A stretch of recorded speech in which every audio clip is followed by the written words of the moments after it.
On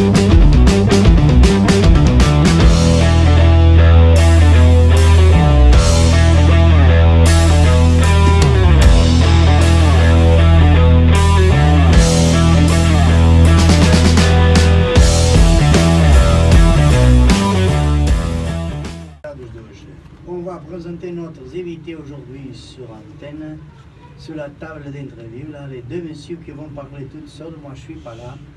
Je vais me limiter et écouter. Non, c'était très bien, Victor. La première émission, tu as participé, tu as posé des questions, c'était très bien. En bon français. Voilà. Bon, monsieur Michael, merci beaucoup encore une fois pour être revenu et pour cette émission qui a, c'est même vous qui a donné la bonne idée de la faire. Oh, c'est gentil. Et c'est bon pour tout le monde et je pense que les auditeurs vont être contents aussi. Merci Victor. De rien. C'est monsieur, je présente à tout le monde, il n'y a pas d'image, mais c'est bon. L'image, la radio, c'est ma voix.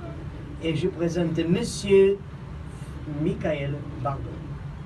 Bonsoir à tous, bonsoir Victor. Merci. Et bonsoir Patrick. Bonsoir. De l'autre côté, je présente monsieur Patrick Vincent, qui c'est une voix que normalement les auditeurs reconnaissent déjà. Ça va? Oui, on me connaît souvent pour des petites émissions à thème sur l'histoire-géographie du vendredi soir, que j'anime. Et là aujourd'hui, bon, c'est notre sujet, un peu le paranormal aussi, tout ce qui est science un peu occulte aussi, donc on fera d'autres émissions là-dessus. Mais le thème de ce soir, ce sont sur les vies intérieures et sur les... Mission de vie. Oui, voilà, tout à fait, les vies que l'on peut avoir, mais à condition de le savoir où on va, nous poser des bonnes questions entre le bien, le mal, le yin, le yang pour le Japon, pour l'Extrême-Orient, hein, et savoir son équilibre au niveau de tout ça.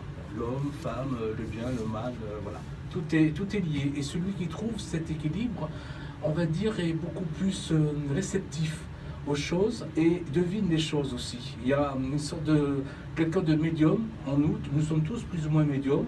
Nous vivons et notre cerveau travaille et trouve des solutions aussi, à condition de le faire travailler. Hein, donc il faut savoir où se situer, où nous sommes dans cette vie, ce pourquoi nous sommes venus, et nous cherchons les clés au chemin de vie. On va donner, moi je pense que je vais donner un exemple pour tout le monde qui nous écoute. Tout le monde sache que c'est un ordinateur, et qu'est-ce que c'est un disque dur et une clé USB. On va dire que notre cerveau, c'est à peu près comme un ordinateur, comme un disque dur et comme une clé USB. Par exemple, nous avons notre ordinateur. Et après, c'est M. Michael qui me va corriger si je me trompe. Mais pour l'instant, c'est...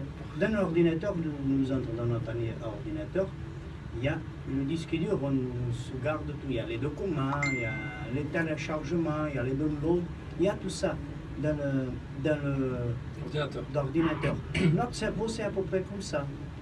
Parce qu'il y a des parties qui nous utilisent tous les jours, ce qui nous fait travailler notre cerveau. Il y a des parties qui nous mettent de l'autre côté, c'est par exemple comme le download, le téléchargement. Par exemple, on fait un téléchargement, tu le laisses là, tu le sors, et après, au bout de quelques temps, tu vois là, si tu vas télécharger l'autre chose, Voilà.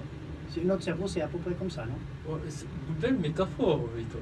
Il a bien compris, Il a bien compris le thème de l'émission.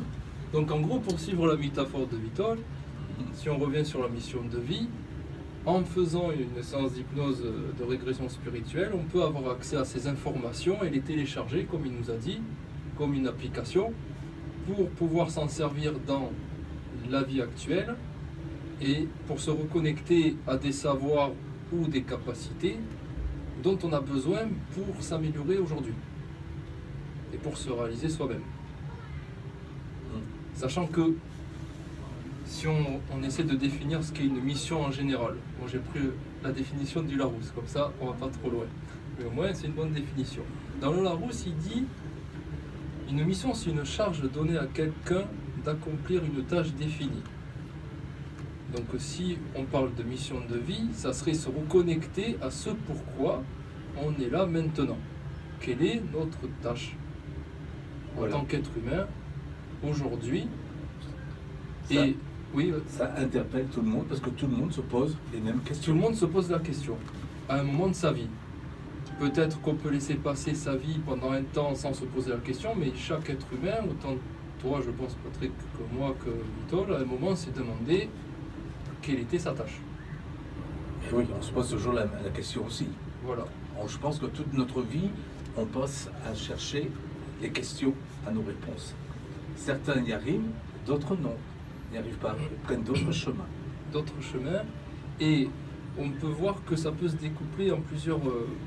cette question fondamentale, elle répond à d'autres petites questions, on va dire, qu'on se pose tous aussi. La première, c'est qui suis-je? D'où je viens? Et après, où je vais?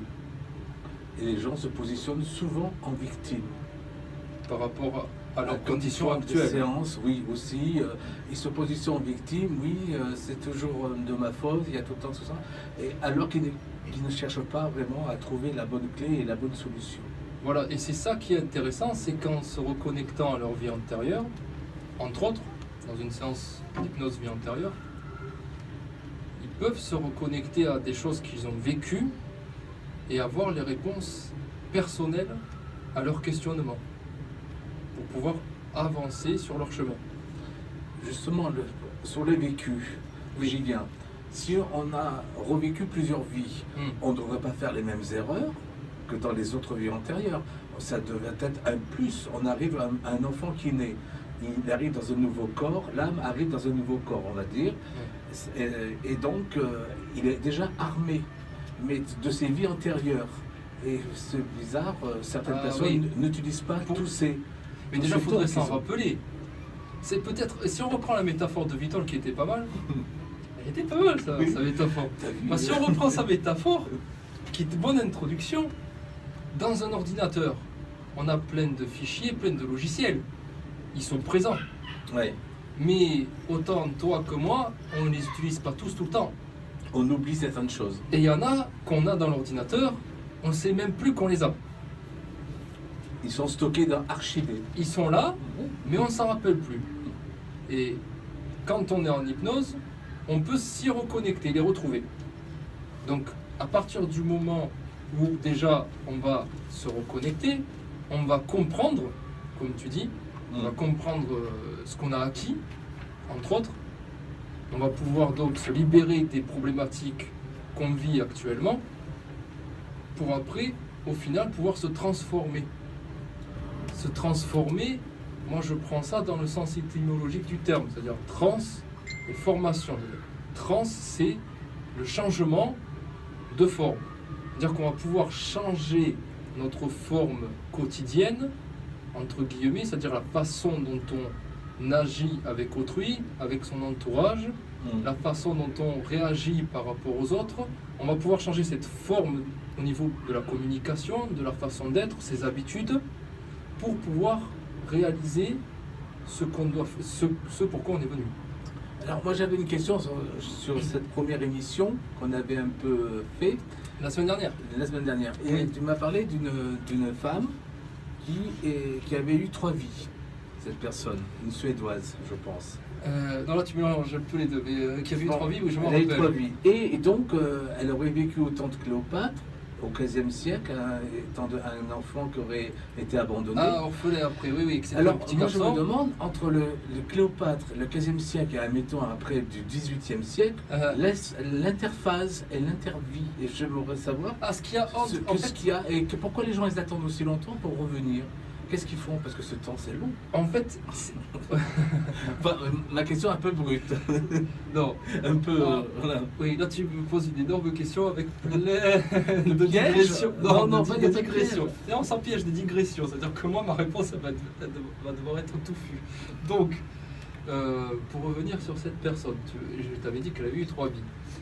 En fait, c'est pas, elle n'a pas eu 3 vies.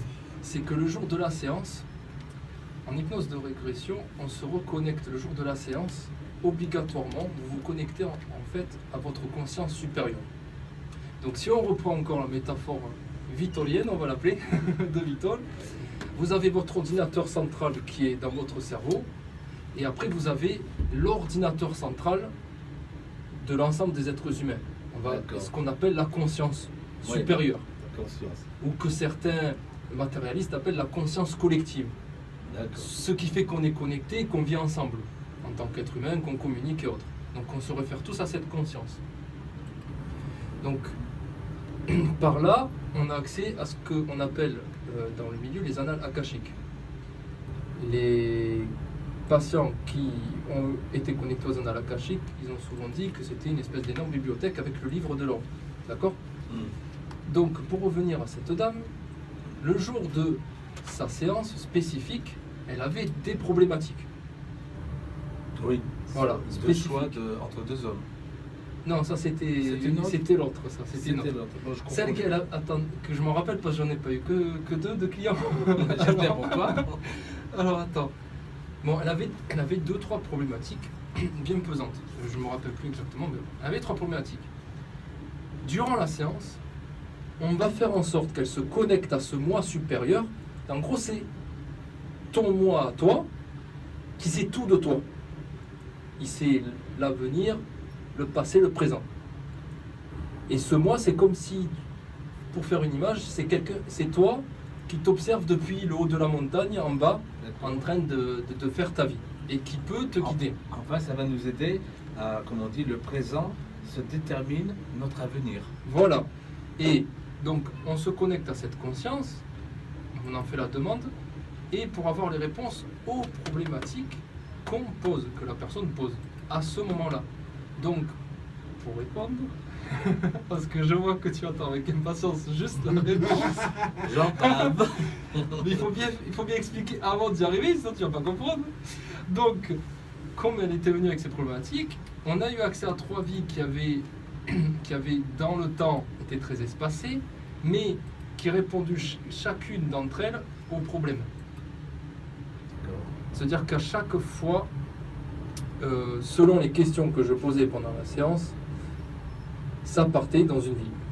C'est pas moi qui ai guidé, c'est cette conscience supérieure de la personne qui, au moment où je lui posais telle question, elle se retrouvait dans un autre endroit, un autre temps, dans un autre lieu et dans un autre corps, qui correspondait au problème suivant. Donc en fait, la connexion à ces vies, ça ne veut pas dire qu'elle s'est incarnée qu'en Égypte, et après au 15e, et après au 18e. Elle en a fait sûrement entre. Mais ce jour-là, c'est ces trois-là qui étaient en résonance avec ces problèmes. Donc, comme la conscience supérieure, elle est au courant, entre guillemets, elle est au courant, elle est au jus de la problématique avant qu'elle vienne, elle va la connecter à ce qui va l'aider à régler son problème. Donc en fait, tu peux te réincarner même le lendemain de ta mort. Ça, parce que là, tu vas dans un terrain qui est un peu glissant. C'est le terrain de l'espace-temps et de la durée. Oui. Parce que peut-être selon ce qu'on en vit et selon ce que les recherches scientifiques prouvent aussi, c'est que selon la dimension dans laquelle on est, le temps n'a pas la même durée. D'accord. Je vais te faire un exemple simple. Les astronautes qui vont sur Mars, Oui. voilà, le temps passe plus vite chez nous que sur Mars. Oui, j'ai lu quelque chose là-dessus. Voilà. Donc, la notion de temps, quand on change de dimension, là, la dimension spatiale, entre guillemets, Ouais, la durée n'est pas la même. c'est ça. Il y a même des gens qui ont dû voir des films dessus. Il y a eu un film qui est sorti il y a quelques années quand même, il n'y a pas longtemps, avec Matthew McConaughey. Je pense, oui. Il allait sur Mars, je crois, et après la station se cassait, enfin la fusée se cassait, Ouais. il était prisonnier là-bas, il restait jeune, et il voyait, où il est revenu, où il voyait par l'écran que sa fille vieillissait. C'est ça. Elle avait 60-70 ans, et lui, ça faisait à peine peut-être une semaine qu'il était sur Mais Mars. je pense qu'il y a des chercheurs qui ont trouvé là-dessus les chemins de déplacement dans le temps et Oui, les galaxies. C'est-à-dire que plus on s'éloignait de la Terre, oui, la personne restait elle-même, oui, mais pour le chemin du Retour. les années de la Terre avaient passé et la personne qui partait à l'âge de 35 ans oui, mettait peut-être 5 ans à revenir, mais Oui. revenait dans l'espace-temps et sa fille était morte. oui, Et- parce et- que le et temps, le temps a beaucoup passé sur la la Terre. durée, voilà. Et il voyait ses petits-enfants. Voilà, qu'il avait vu tout voilà. petit. Et lui, il avait encore 30 ans. Et lui, il avait encore 30 ans. Donc voilà, ça c'est des mystères qu'on peut toucher du doigt. Voilà. Si on parle, parce que là on parle de conscience, mais c'est exactement ça ce qui se passe. Et là, c'est un exemple parfait. Un exemple Donc, parfait. Ouais. Donc, en gros, moi, ma réponse, si tu veux, honnête et sincère, c'est que tu peux mourir et le lendemain te réincarner, ou mourir et te réincarner dans 300 ans. Alors j'ai vu aussi, où j'ai lu beaucoup de livres là-dessus, comme tu t'en doutes. Moi, je ne doute de rien.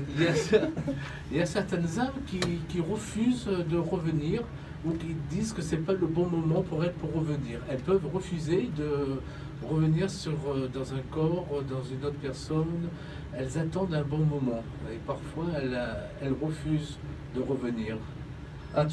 Tu veux dire par rapport à quoi? Aux exemples Par des bébés morts-nés? Non, Non. Par rapport à des gens qui, par exemple, qui sont morts, qui ont atteint suffisamment d'expérience. On appelle ça les vieilles âmes. Oui. Qui ont vécu plusieurs fois, qui certaines se souviennent et puis qui ne courent plus après les mêmes choses, l'argent, la fortune, les honneurs et tout ça. Ce sont des gens qui sont plutôt, comment dire ça, je l'ai noté dans mon carnet, des gens qui ont vécu plusieurs vies. Et Oui, ceux-là, comme nous tous. ils voient mieux que d'autres et ressentent plus les choses. Tu voudrais dire que quand ils sont incarnés de nos jours, ils font partie des gens qui sont plus sensitifs, c'est ça? Plus sensitifs et plus émotifs que d'autres personnes. Oui, surtout quand Ils ressentent plus les choses. Oui, surtout que de nos jours, on se rend compte, que ce soit au niveau de la physique Voilà. ou de la chimie, que les choses vont plus vite.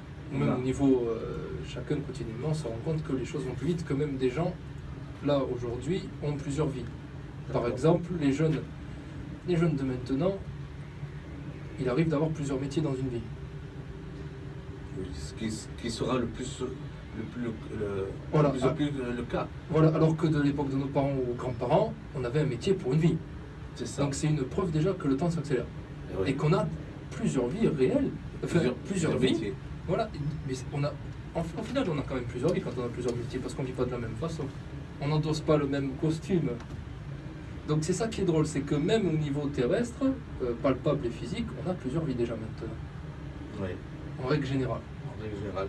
Alors, il y a encore un truc, nos vies antérieures et l'âme intemporelle. Alors, c'est quoi l'âme intemporelle? L'âme intemporelle, tu veux dire? Intemporelle, oui. Par rapport à... En fait, tu es en train de juste de me dire que la même âme Oui. s'incarne dans des corps différents, des époques différentes. Voilà. Ça serait l'âme individuelle pour moi. L'âme individuelle. Oui, c'est-à-dire ce qui occupe entre guillemets ton corps et Alors, qui s'en va quand tu vas rêver le soir. Et par chance, nous avons tous les cases et des oublis de certains chapitres de nos vies antérieures, on ne Uh-huh. sait pas. Et ils appellent ça, c'est les images de livres dans les vies antérieures, comme si c'était stocké par des films qui sont Oui. stockés à un endroit de notre cerveau. Oui, avec l'essence, Et puis, voilà, la comme- vision et des choses comme ça. Voilà, qu'on Ouais. revit des choses. Et même quand on fait des rêves, parfois, c'est là Qu'on se peut- reconnecte. on peut se reconnecter et voir certains clichés de films Hmm. de notre vécu Antérieur. Qui nous aide maintenant. qui nous aident maintenant. Mais regarde, même pour faire le parallèle entre les vies antérieures, que les gens ils peuvent se dire, prendre un peu de recul par rapport à ça, mais rien que dans ta vie présente, il y a des souvenirs de quand tu étais petit que tu n'as plus, Aussi, oui. parce que tu n'en as pas besoin. Et quand tu en as besoin, tu as des souvenirs de petit qui ressortent. Aussi, ouais. Donc c'est le même principe. Moi je trouve que c'est le principe de la conscience. Quand ta conscience, qui selon les scientifiques post-matérialistes auxquels j'adhère, la conscience, elle n'est pas dans ton cerveau. Elle est diffuse, elle se trouve en dehors. Et c'est comme si ton cerveau, on va prendre encore une métaphore, comme Vitol il aime bien les métaphores. Ton cerveau, ça serait une radio, comme la radio dans laquelle on est là, où on est en train de parler aux auditeurs. Et avec l'antenne de ton cerveau, qui est la radio, tu captes les stations. D'accord? On ne peut pas tout capter parce que Tu les peux- radios, il y en a partout. Voilà. Tu peux pas te capter en même temps. C'est ça. Donc tu vas te connecter à une station. Et là c'est pareil. Tu vas te connecter à une vie à la fois. Dans les séances, ils ne se connectent pas à 15 vies en même temps. Elle n'était pas au pharaon et en même temps Au au 15e 18e, siècle. voilà, au 15e, et après en 1940. Ça a été, comment dire, superposé, enfin chronologiquement, ça s'est... j'ai plus le mot. Ça s'est suivi chronologiquement. D'accord. Et c'est pareil Donc, que la métaphore de l'orgue. Lors de ces séances, Hum. il est possible de remonter, donc ils vont remonter les... Est-ce qu'ils voient leur décès, Oui. leur vie antérieure? Oui, on fait Pourquoi ils vivre. sont morts? On fait De vivre maladies, d'accidents, de Oui. crimes, Oui, oui, oui. ou d'être violentes. Ça, ça dépend des gens. Ça dépend des gens. Et ça dépend des vies. Parfois, avoir une vie de mort c'est- violente, oui, oui, oui. c'est arrivé que des gens étaient des gens qui étaient méchants, qui ont tué des gens, qui ont fait du mal. Mhm. Est-ce que ils s'en rendent compte ou on n'est pas forcément des bonnes personnes, parce que des fois on essaie de lutter contre ces vieux démons qui sont ancrés et cachés à l'intérieur de nous aussi. On essaie de faire des parts des choses. Là, je l'amène dans un terrain. Alors, je veux juste que tu spécifies ton argument pour que je puisse répondre au mieux. Je m'en vais. Alors, donc, c'est-à-dire, non, il y a des fois des. Comment on appelle ça? Tu veux dire des gens, oui, qui ont Nous été luttons, mauvais. voilà, nous luttons à nos propres démons qui sont enfuis en nous Oui. et qui sont Donne un exemple de des démon. faces cachées. Par exemple, Parce bah, que je moi sais je pas. te suis pas, alors les auditeurs pas Bon, te il y a suivre. des gens qui ont des fois des vices bizarres. Par exemple. Dans la vie, quelqu'un qui veut être, par exemple, un homme qui Ça se pas autobiographique, qui Patrick. veut, qui rêve de coucher avec plusieurs femmes, mais bon, dans le concret, il est marié, tout ça, donc c'est interdit, les interdits, Donc la c'est un religion, chrétien, ça. quoi. Voilà, très chrétien. Et puis bon, et par contre, lui, au fond de lui, il rêve d'avoir plusieurs choses comme ça. Bon, ce sont des C'est vieux un démons. pervers refoulé, quoi. Dans ta C'est ça. D'accord. En fait, tu parles Un exemple. tu me parles- Tu es malin, Patrick. Tu es malin. Il te donne un exemple des hommes avec les plusieurs femmes. Voilà, dans les- T'as vu là? Ah, je dis Ça ça. intéresse beaucoup d'auditeurs. Et qu'est-ce que je réponde? C'est quoi la question alors? Il y a des gens il y a eu des pervers, d'accord, il y en a toujours. Et alors, Oui, alors, est-ce que ces des vieux démons peuvent remonter chez des gens, par exemple, la des démons, perversité sexuelle, on va le nommer parce sexuelle, que. ou non, ou des gens qui ont plaisir à faire du mal aux gens, ou Oui, je sais pas d'accord. quoi. Et tu veux Et savoir c'est quoi? refoulé à chaque personne parce que tous les gens ne sont pas. Est-ce que ça Mais reste. ça, oui, un reste les enfui, vies, les ou vies alors d'après? Ça revient et dans les vies et tout ça. Ben, c'est comme les mauvaises. Après, ça dépend là. Tu mets plusieurs choses sur le même plan. Tu parles d'un monsieur qui a envie de coucher avec plusieurs femmes et qui ne s'en empêche parce que c'est un chrétien affirmé. Voilà, il y a des interdits. Après, il y en a d'autres qui s'empêcheraient pas de le faire. donc ça leur Oui, pose qui aucun ont problème. des doubles, triples vies. Voilà. Voilà. Mais pour eux, c'est la même vie. hein. Non, il y en a qui s'empêcheraient pas de le faire. Donc, pour dire, est-ce que tu gardes en toi des choses refoulées que tu n'as pas réglées? C'est ça, en fait, que tu veux dire. Peut-être, enfin, c'est pas mon C'est-à-dire, cas. Hein, non, c'est- pas- c'est en général, l'exemple, comme hein. on n'a pas Moi, je suis réglé. très heureux avec Marie, si tu m'écoutes, je suis là. Donc, on est entre nous, Patrick, tu peux tout nous dire. Bon, alors on revient à nos moutons. Non, donc, en gros, tu poses la question, savoir si une personne, à la fin de sa vie, est-ce que j'ai été témoin de personnes qui sont parties avec des choses qu'elles auraient voulu mieux faire Mieux faire, voilà. et qu'elles se seraient gardées aujourd'hui avec encore ces choses qui leur pèsent, Qui leur pèse et qui voilà, voudraient libérer. qui n'ont pas su se libérer de tout ça. Ouais. Ah ben oui, forcément que ça arrive parce que le but c'est de libérer. Et après, cela dépendra de comment la personne elle a pris la chose. Oui, donc si elle a pris ça comme un poids, elle peut le traîner jusqu'à maintenant. Ça serait peut-être l'une des raisons pour lesquelles elle veuille se libérer. Mais quand les gens ils s'aperçoivent de ça, ou quand est-ce qu'ils voient que la thérapie pourrait leur convenir? Parce que souvent les gens vont te consulter, peut-être ne savent pas eux-mêmes quelle est la bonne thérapie qu'il leur faut, malgré tout ton programme qui est très intéressant. Oui, Et des fois les gens peuvent passer à côté de leurs besoins. Est-ce que Tu toi, parles- tu arrives à trouver à la personne en écoutant, oui. bon, vous, il vous faut telle séance, peut-être ça, parce que je Tu veux dire ressens- quoi par rapport à quoi? C'est entre la À la thérapie problématique- systémique et l'hypnothérapie? Oui, voilà. Ben, l'hypnothérapie, ça se voit vite quand je parle avec la personne. Hein. Ouais, Parce qu'il y a déjà, c'est individuel. ouais. D'accord? La thérapie familiale, ça porte son nom, c'est familial. C'est familial. Donc on va pas faire une séance d'hypnose avec 15 personnes dans la pièce. Hein. Vous avez compris. Là, ça s'appellerait plutôt, moi j'appellerais ça, c'est pas une séance d'hypnose, ce serait une séance de méditation pour que chacun dans la pièce se reconnecte à lui-même. Mais il n'y aurait pas d'hypnose, parce que les personnes ne parleraient pas de leur expérience, ils la vivraient. Donc oui, c'est possible parce que quand on a besoin de quelque chose individuellement, les personnes elles viennent individuellement.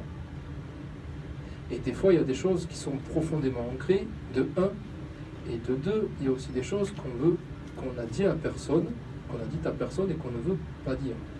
Donc là, il est difficile de faire ou de commencer une thérapie de couple ou familiale avec une personne qui a des choses lourdes au fond d'elle et qu'elle ne communique pas à son conjoint et qu'elle ne voudrait ne pas communiquer. Donc c'est facile de l'aiguiller. Déjà, et ensuite, cette personne n'a pas forcément besoin que je l'aiguille parce qu'elle sait déjà ce qu'elle veut, en général. Donc en fait, moi ce que j'ai vu, c'est qu'en général, vous savez ce que vous voulez quand vous venez me parler. En général, tout le monde sait ce qu'il veut. Mes amis, on va Mon faire ami. une petite pause.